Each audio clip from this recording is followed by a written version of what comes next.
இயேசுநாதா வாரும் இயேசுநாதா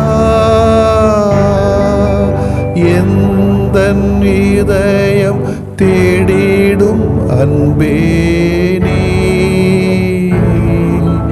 வாரும் இயேசுநாதா வாரும் இறைவனே வாரும் இறைவனே எந்தன் இதயம் தேடிடும் அன்பே நீ வாரும் இறைவனே வாரும் இறையாவியே வாரும் இறையாவியே எந்தன் இதயம் தேடிடும் அன்பே நீ வாரும் இறையாவியே.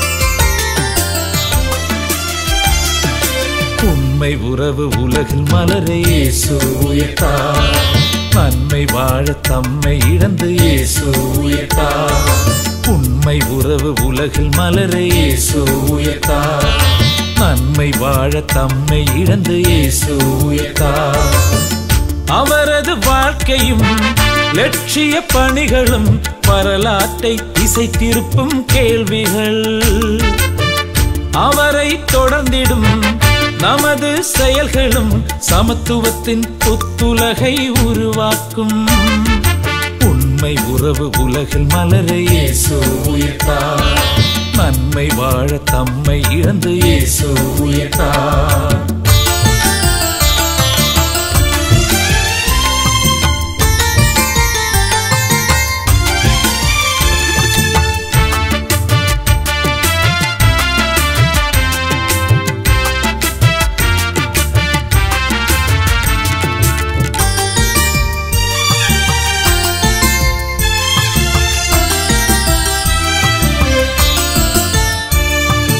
ஏழை வாழ்வின் வீழ்ச்சி கண்டு ஏனென கேட்டார் ஊனமானோர் ஒடுக்கல் உணர்ந்து ஏனென கேட்டார் பெண்ணினம் ஒதுக்கல் நினைந்து ஏனென கேட்டார் பேய்த்தன மிகு ஆதிக்கத்தை ஏனென கேட்டார் இந்த கேள்வியோடு தம்மையே வேள்வியாக்கினார் அந்த கேள்விக்கான பதிலை நம் வாழ்வில் தேடுவோம் கேள்வியோடு தம்மையே வேள்வியாக்கினார் அந்த கேள்விக்கான பதிலை நம் வாழ்வில் தேடுவோம் அல்லேலூயா அல்லேலூயா அல்லேலூயா அல்லேலூயா உண்மை உறவு உலகில் மலர இயேசு உயர்த்தார் நன்மை வாழ தம்மை இழந்து இயேசு உயர்த்தார்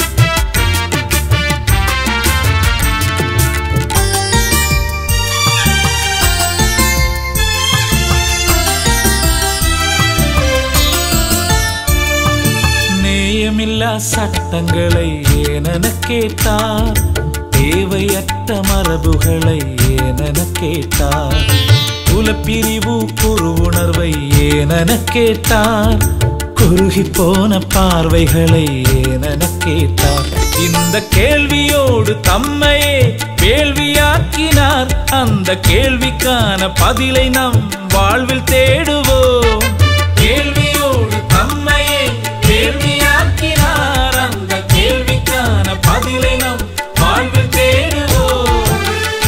அல்லேலூயா அல்லேலூயா அல்லேலூயா அல்லேலூயா. உண்மை உறவு உலகில் மலரே இயேசு உயிர்த்தார்.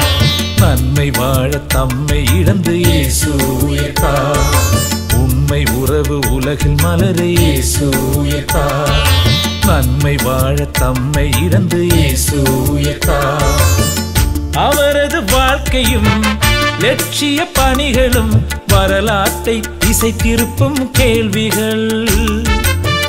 அவரை தொடர்ந்திடும் நமது செயல்களும் சமத்துவத்தின் புத்துலகை உருவாக்கும். உண்மை உறவு உலகில் மலரே இயேசு உயிர்த்தார். நன்மை வாழ தம்மை இழந்து இயேசு உயிர்த்தார். யோவான் எழுதிய நற்செய்தி அலகு 8 இறை சொற்றொடர்கள் 31 முதல் 36 வரையிலானவைகள். அக்காலத்து இயேசு தம்மை நம்பிய யூதர்களை நோக்கி, என் வார்த்தைகளை நீங்கள் தொடர்ந்து கடைபிடித்து வந்தால் உண்மையில் என் சீடர்களாக இருப்பீர்கள், உண்மையை அறிந்தவர்களாக இருப்பீர்கள், உண்மை உங்களுக்கு விடுதலை அளிக்கும் என்றார். யூதர்கள் அவரை பார்த்து, உங்களுக்கு விடுதலை கிடைக்கும் என நீர் எப்படி சொல்லலாம்? நாங்கள் யாருக்கும் ஒருபோதும் அடிமைகளாக இருந்ததில்லை, நாங்கள் ஆபிரகாமின் வழிமரபினராயிற்றே என்றார்கள். அதற்கு இயேசு, பாவம் செய்யும் எவரும் பாவத்திற்கு அடிமை என உறுதியாக உங்களுக்கு சொல்கிறேன். வீட்டில் அடிமைக்கு நிலையான இடமில்லை, மகனுக்கு அங்கு என்றென்றும் இடம் உண்டு. மகன் உங்களுக்கு விடுதலை அளித்தால் நீங்கள் உண்மையிலேயே விடுதலை பெற்றவர்களாய் இருப்பீர்கள் என்றார். ஆண்டவரின் அருள்வாக்கு. இறைவா உமக்கு நன்றி. கிறிஸ்து இயேசுவிலே பிரியமுள்ள சகோதரிகளே சகோதரிகளே, இந்திய குடியரசு தினத்தை இன்று கொண்டாடுகின்ற இந்த நாளிலே உங்கள் யாவருக்கும் சமத்துவ இறைவனின் சமமான ஆசீர்வாதங்களை உங்களுக்கு தெரிவித்துக் கொள்வதோடு, இந்திய நாட்டின் மக்கள் அனைவரும் சமம் என்ற நிலையிலே அந்த சந்தோஷத்தை சபதமாக்க அதற்கான கடமைகளையும் பொறுப்புகளையும் உரிமைகளையும் நாம் எடுத்து ஏம்பிட தேவையான துணிச்சலையும் தெளிவையும் அர்ப்பணத்தையும் இறைவன் இன்று தருமாறு உங்களுக்காக வேண்டிக் கொள்கிறேன். நமது நாட்டின் 75வது குடியரசு தினத்தை கொண்டாடுகிறோம். நம்முடைய சட்ட அமைப்பிலும் அரசியல் கட்டமைப்பிலும் நாம் அனைவரும் சமம் என்ற முறையைத்தான் இந்த நாடு சொல்கிறது. எனவே சமயம் அல்லது மதம் சாதி சார்பற்ற ஒரு நாடாக இருந்தது தாளிலும் இருக்கிறது, ஆனால் வாழ்வில் இருக்கிறதா என்பதுதான் இந்திய நாட்டிலே ஒரு பெரிய கேள்வி. எழுத்தில் அதிகமாகவே நல்லவைகள் இருக்கிறது, ஆனால் எண்ணத்திலும் செயல்பாட்டிலும் அது குறைந்து கொண்டே வருவது போன்று தோன்றுகிறது. மீண்டும் சபதம் ஏற்க வேண்டிய தேவை இருக்கிறது. பாதுகாப்பில்லாத அடக்குமுறை சமுதாயத்திலே கல்வியும் மருத்துவம் கூட பணமீட்டும் காரணிகளாக சரக்குகளாக போய்விட்டது என்று நினைக்கிற பொழுது ஒரு பக்கம் வேதனையும் இன்னொரு பக்கம் நம்முடைய பொறுப்பின்மைகளையும் உணர வேண்டியிருக்கிறது.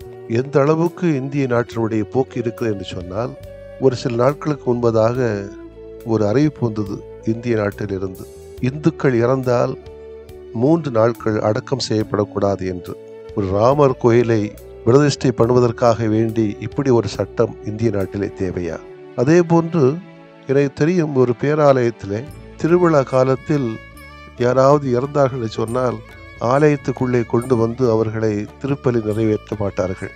அதற்கு மாற்று வழி கூட அவர்கள் செய்வதில்லை. ஏன் அப்படி இடம் கொடுத்து திருப்பலி ஆற்றுவதில்லை என்று கேட்டால், கூட்டங்கள் அதிகமாக இருக்கும், எனவே திருப்பலி ஆற்ற முடியாது. ஒரு மதிப்புமிக்க ஒரு உயிரை உடலை மதிக்க தெரியாத கிறிஸ்தவம் எதற்கு? அன்புக்குரியவர்களே, இதெல்லாம் வேதனைக்குரிய காரியம். இந்திய நாட்டில் எந்த உண்மையை பேசுறது? நீதிமன்றங்களில் சட்ட ஆலோசகர்கள் குற்றவாளிகளின் கரங்களில் மத ரீதியான புத்தகத்தை கொடுத்து நான் சொல்வது உண்மை வேறொன்றும் இல்லை என்ற வார்த்தையை சொல்லி கேட்பார்கள். குற்றவாளியாக பிடிபட்டவர்களை காவல் அதிகாரிகள் தங்கள் பாணியிலே குற்றவாளிகளை துன்புறுத்தி அந்த குற்றத்தை உண்மையானது என ஒத்துக்கொள்ள வைக்கிறார்கள். மருத்துவ அறுவை சிகிச்சையிலே மருத்துவ நோயாளியின் உறவினரிடம் அறுவை சிகிச்சை சான்றிதழை காண்பித்து இறுதியிலே இவையெல்லாம் உண்மை என நான் சான்றளிக்கிறேன் என்று உறவினரிடம் கையொப்பம் பெறுவார்கள். இந்த உண்மை அனைத்துமே இன்னொரு நபர் தூண்டுதலால் விதைக்கப்படுகிற உண்மை. ஆனால் இயேசு கூறக்கூடிய உண்மை என்ன? நம்முடைய இதயத்திலிருந்து எழ வேண்டுமா? ஆனால் நம்முடைய இதயமானது பாவத்தால் மூழ்கி இருக்கிற போது எவ்வாறு உண்மை புறப்பெடுக்கும் என்பதுதான் இயேசுனுடைய வாதாட்டம். நாம் பாவத்திற்கு அடிமையாக இருக்கின்ற போது நம்மால் ஒரு நாளுமே உண்மையாக வாழ முடியாது என்பதே இயேசுவினுடைய கூற்று. இன்றைய நாளிலே நாம் குடியரசு தினத்தினை கொண்டாடுகிறோம். அதே வேளையில் சுங்கத்துறை தினமாகவும் கொண்டாடுகிறோம். ஒரு விழா இன்னும் நாம் அதிகாரத்திற்கு அடிமையாகவும், மற்றொரு விழா நம்முடைய சாலை கட்டுப்பாட்டுக்கு நாம் அடிமைகளாக இருப்பதை நினைவு கூறுகிறது. ஆனால் இத்தகைய அனைத்து வகையான அடிமைத்தனத்திலிருந்து நாம் வெளிவர வேண்டுமென்றால் கட்டாயம் உண்மையை நிலைநாட்ட வேண்டும். இந்திய நாட்டிலே அந்த உண்மை வெளிவர நமது பாவ காரியங்களை விட்டறிய வேண்டும் என்பதே இயேசுனுடைய கூற்று. கொஞ்சம் உண்மை பேச ஏன் கற்றுக்கொள்ளக்கூடாது? நம்ம உண்மையை உறக்க சொல்றதுக்கு ஏன் நமக்கு பயம்? யாராக இருந்தா என்ன, எந்த மதமாக இருந்தா என்ன, எந்த மனுஷனாக இருந்தா என்ன, இறைவனை தவிர, மனசாட்சியை தவிர வேற யாருக்கு பயப்பட வேண்டிய தேவையில்லையே. உண்மை மட்டும்தான் விடுதலை தரும். அன்புக்குரிய சகோதரிகளை, சகோதரிகளே, நாம் எல்லாரும் யோக்கியர்கள் கிடையாது. தவறு செய்கின்றோம், குற்றங்கள் புரிகின்றோம், பலவீனங்கள் நிறைய இருக்கிறது, ஏராளம் இருக்கிறது. இருப்பினும் கொஞ்சமேனும் உண்மையை பேச, உண்மையை சிந்திக்க, உண்மைப்படி வாழ, உள்ளபடி சொல்ல ஏன் நமக்கு திராணி இல்லை? அதை உருவாக்கினால்தான் இந்த இந்திய நாடு உருப்படும் என்பது என்னுடைய பார்வையாக இருக்கிறது. எனவே உண்மையான இந்தியாவை உலகத்தை உருவாக்க உண்மையான கடமைகளை, உண்மையான பொறுப்புகளை, உண்மையான உரிமைகளை உணர்ந்து கொண்டு சபதமேற்று வருகின்ற காலங்களிலாவது அதற்கான முயற்சிகளிலே ஈடுபட்டு இந்த உலகத்திலே, குறிப்பாக இந்தியாவிலே அனைவரும் சமம் என்ற நிலையிலே வாழ்வதற்கான உண்மை நிலைகளை கொண்டு வர முயற்சி எடுப்போம். அதற்காக வேண்டுவோம். ஆமேன். அன்பான ஆண்டவரே, அழகான, அருமையான, இயற்கையான ஒரு இந்தியாவை தந்தமைக்காக நன்றி செலுத்துகிறோம். பல ஆண்டுகளாக எங்களை சமமாக நீர் நடத்த வேண்டும் என்ற நிலையிலே எங்களை பாவிக்கின்ற சூழலுக்காக உமக்கு நன்றி செலுத்துகிறோம். இயற்கை வளங்கள் ஏராளம் ஏராளம் எங்கள் மத்தியிலே. ஆனால் ஏழைகள் இன்றைக்கு அதிகமாக சுரண்டப்பட்டு வருகிறார்கள் என்பதும் உண்மை. உண்மையை நாங்கள் எடுத்துரைக்கவும், இருக்கக்கூடிய அடக்குமுறைகளுக்கு நாங்கள் ஜால்ரா அடிக்காமல் இருக்கவும், பணமீட்டுகின்ற சரக்குகளாக மாறிக்கொண்ட கல்வியை, மருத்துவத்தை நாங்கள் எதிர்த்து நிற்கவும் சபதம் ஏற்று அனைவரும் சந்தோஷமாக வாழுகிற சூழ்நிலையை எங்களுக்கு தாரும். ஆமேன்.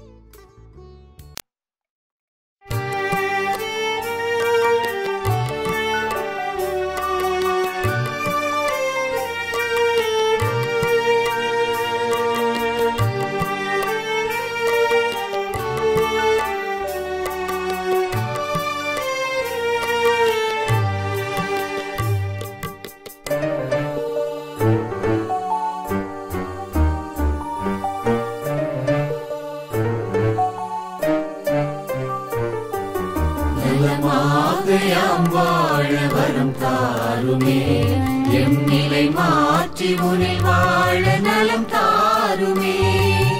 நலமாக யாம் வாழ வரம் தாருமே, எம் நிலை மாற்றி உனில் வாழ நலம் தாருமே.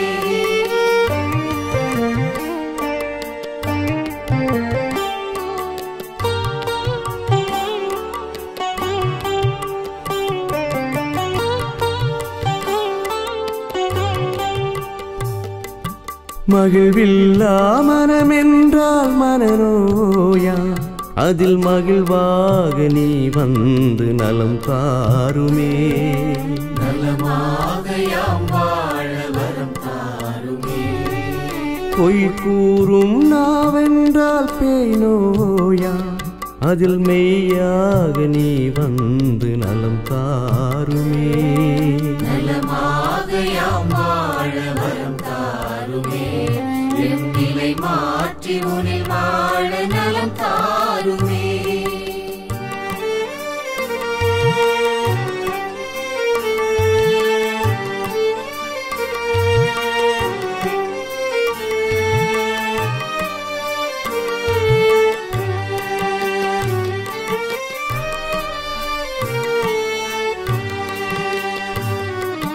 பாராட்டா பண்பென்றால் பகை நோயா, அதில் பண்பாக நீ வந்து நலம் தாருமே.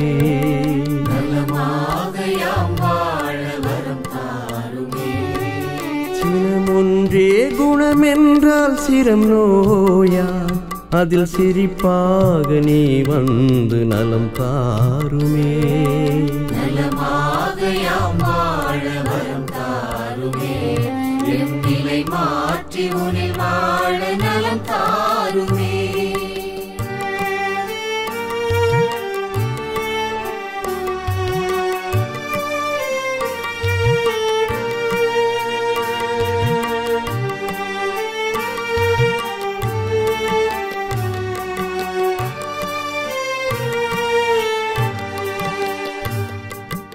உழைக்காத உடல் என்றால் உயிர் நோயா, அதில் உழைப்பாக நீ வந்து நலம் தாருமே.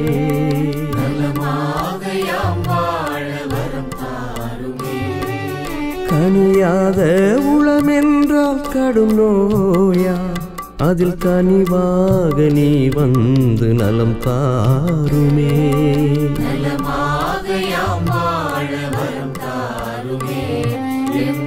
மாற்றி உனில் வாழ நலம் தாருமே.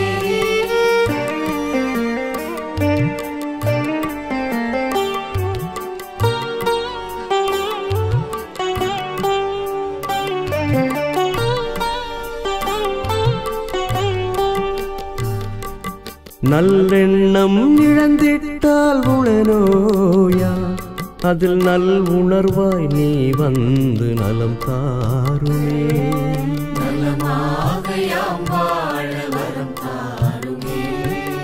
நம்பிக்கை களைந்திட்டால் வாழ்வில்லையா, அதில் நலமாக்கும் நீ வந்து வாழ்வாகுமே.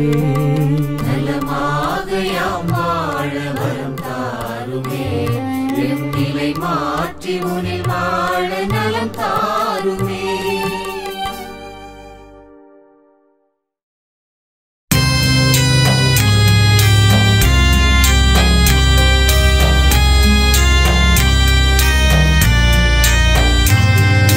மாண்புயரிவருள்ளடையாளத்தை தாழ்ந்து பணிந்து ஆராதிப்போம். பழைய நியம முறைகள் அனைத்தும் இனி மறைந்து முடிவு பெறுக. புதிய நியம முறைகள் வருக. புலன்களாலே மனிதன் இதனை அறிய இயலா. குறைகள் நீக்க நம்பிக்கையின் உதவி பெறுக.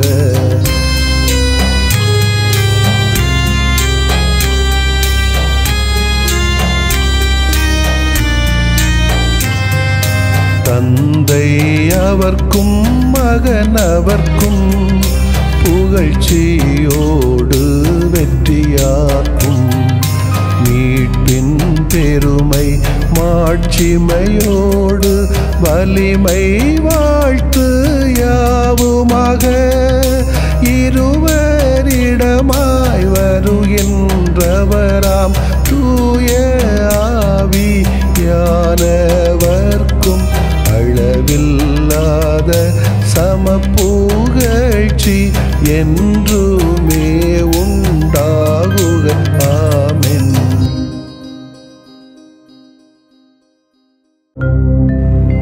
வானின்று அவர்களுக்கு அப்பமளித்தீரே, இனிமையெல்லாம் தன்னகத்தில் கொண்ட அப்பம் இதுவே. மன்றாடுவோமாக. இறைவா, இந்த வியப்புக்குரிய அருளடையாளத்திலே உம்முடைய பாடுகளின் நினைவை எங்களுக்கு விட்டு சென்றீ. உம் திருவுடல் திருரத்தமாகியவற்றின் தூய மறைபொருளை வணங்கும் நாங்கள் உமது மீட்பின் பயனை இடைவிடாமல் துய்த்து உணர்ந்து மகிழ அருள்வீராக. தந்தையாகி இறைவனோடும் தூய ஆவியாரின் ஒன்றிப்பில் இறைவனா என்றென்றும் வாழ்ந்து ஆட்சி செய்கின்ற உம்மை மன்றாடுகிறோம்.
பிறந்த இனிய தோழர் தோழியரே,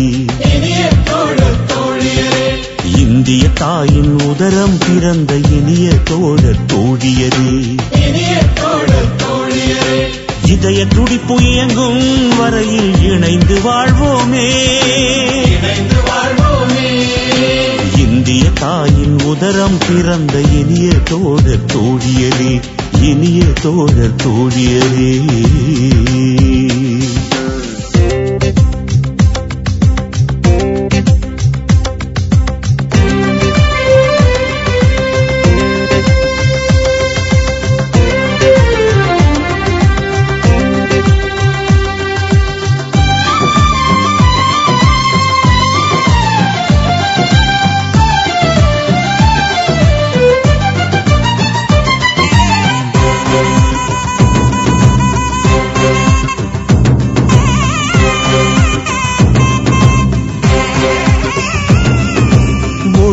மக்கள் பல கோடி, அதில் ஒவ்வொரு மனிதரும் ஒரு நாடி, பல மொழி இன மதம் என இருந்தும் நம் பலமே ஒற்றுமை ஒன்றேதான். ஒரு தாய் மக்கள் பல கோடி, அதில் ஒவ்வொரு மனிதரும் ஒரு நாடி, பல மொழி இன மதம் என இருந்தும் நம் பலமே ஒற்றுமை ஒன்றேதான். நாட்டின் நலனே நம்முயிர் மூச்சாகும், நாடே நமது வீட்டினும் மேலாகும்.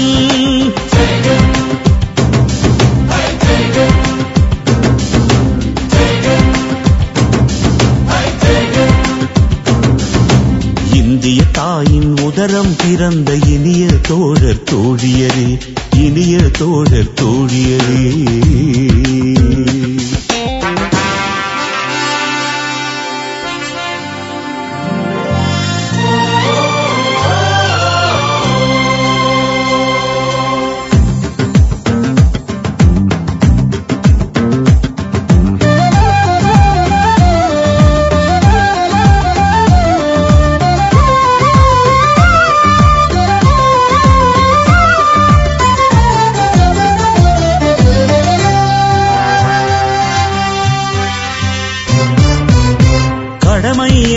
நம்முடைமை, அதை கண்டென காப்பது அறிவுடைமை.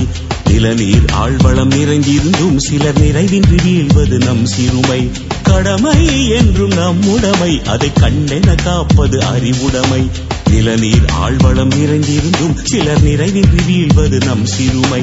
கன்னியாகுமரி முதல் காஷ்மீர் ஒரு நாடே, இதை கருத்தாய் கொண்டாரே காண்போம் புது நாடே.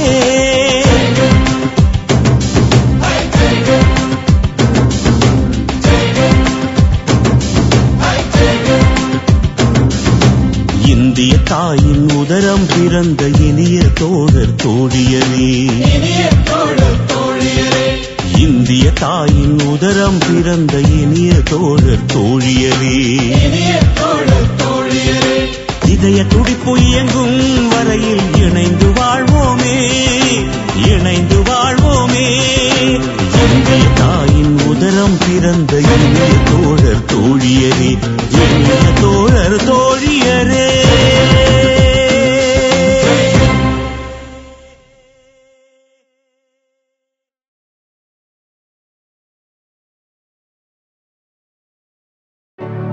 நிலையான புகழுக்குரிய தூய இறை நன்மைக்கு எல்லா காலமும் தொழுகையும் புகழும் போற்றியும் ஆட்சிமையும் உண்டாக கடவது. போற்றியும் ஆட்சிமையும் உண்டாக கடவது. தந்தை, மகன், தூய ஆவியாரின் பெயராலே ஆமென்.